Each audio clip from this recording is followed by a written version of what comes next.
ఒకప్పుడు ఆ ప్రాంతమంతా ఓ కుగ్రామంలా ఉండేది. ఎటు చూసినా రాళ్లు రప్పలే. పెద్దగా జనసంచారం కూడా ఉండేది కాదు.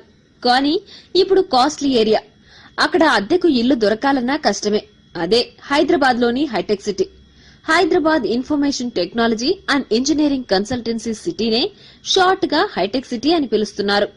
1998 నవంబర్ 22న సైబర్ టవర్స్ ను అప్పటి ప్రధాని అటల్ బిహారీ వాజ్పేయి చేతుల మీదుగా ప్రారంభించారు. పని ప్రారంభించిన 14 నెలల్లోనే సైబర్ టవర్ నిర్మాణం పూర్తి చేశారు. అంతర్జాతీయ స్థాయిలో భాగ్యనగరానికి కీర్తి ప్రతిష్టలు తెచ్చిపెట్టిన హైటెక్ సిటీ అప్పటి ఉమ్మడి రాష్ట్ర ముఖ్యమంత్రి చంద్రబాబు నాయుడు మనసులో మెదిలిన మానసపుత్రిక. ప్రపంచ పుటల్లో హైదరాబాద్ ను ఓ వెలుగు వెలిగేలా చేసింది. దీంతో ఐటీ దిగ్గజాల కన్ను హైదరాబాద్ పై పడింది. ఐటీ రంగానికి మరో సిలికాన్ సిటీగా నిలిచింది. అంతేకాదు 67 ఎకరాల్లో విస్తరించిన ఈ హైటెక్ సిటీలో ఎన్నో ఐటీ కంపెనీలు తమ కార్యకలాపాలు కొనసాగిస్తున్నాయి. లక్షల మందికి ఉపాధి అవకాశాలు దొరికే. దేశానికి చెందిన వారే కాకుండా విదేశాలకు చెందిన ఎంతో మంది ఇక్కడ ఐటీ కంపెనీలో పనిచేస్తున్నారంటే అతిశయోక్తి కాదు.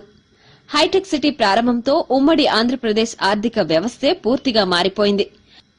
ఒకప్పుడు ఐటీకి కేరాఫ్ గా బెంగళూరుండేది. కానీ బెంగళూరుకు ధీటుగా భాగ్యనగరంలో ఐటీ హబ్ ను నిర్మించారు చంద్రబాబు. దీంతో పేరుగాంచిన పెద్ద పెద్ద ఐటీ కంపెనీలన్నీ ఇక్కడ కార్యకలాపాలు జరుపుతున్నాయి. హైటెక్ సిటీ చుట్టూ పలు వ్యాపార సంస్థలు, స్టార్ హోటల్స్, హాస్పిటల్స్ ప్రారంభమయ్యాయి. ఈ ప్రాంతంలో రియల్ ఎస్టేట్ వ్యాపారం కూడా కనక వర్షం కురిపించింది. ఒకప్పుడు 20,000 కూడా పలకని ఎకరం భూమి ఇప్పుడు కోట్లకు పడగలెత్తుతోంది.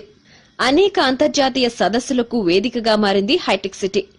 ఆసియాలోనే అత్యంత వేగంగానే అభివృద్ది చెందిన ప్రాంతంగా గుర్తింపు తెచ్చుకుంది. హైదరాబాద్ అంటే హైటెక్ సిటీ, హైటెక్ సిటీ అంటే హైదరాబాద్ అనే స్థాయిలో నగరవాసుల గుండెల్లో నిలిచిపోయింది.